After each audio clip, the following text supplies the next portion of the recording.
Boost இருக்குமோ இல்லை, நாங்கள் சப்டி பார்க்கலாம். ஃபஸ்ட்டு என்னோட ஓஜா போர்டு கண்டுபிடிக்கணும். என்னோட ஓஜா போர்டு வேறு காணும். இங்கே தொலைஞ்சி வச்சு எங்கேயா தொலைஞ்சி ஓஜா போர்டு கண்டுபிடிக்கணும் வந்துருக்கோம். ஃபுல் வீடியோ வந்துட்டு லிங்க் செக்ஷனில் இருக்குது. அது போர்டு போட்டிருக்கு தெரியல.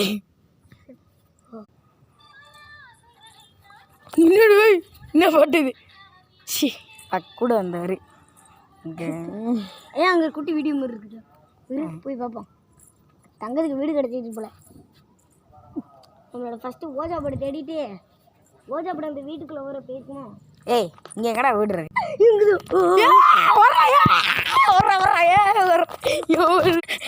சீக்கிரம் போனே இது பயங்கரமா இருந்துச்சு. திரும்பி வந்துருச்சு.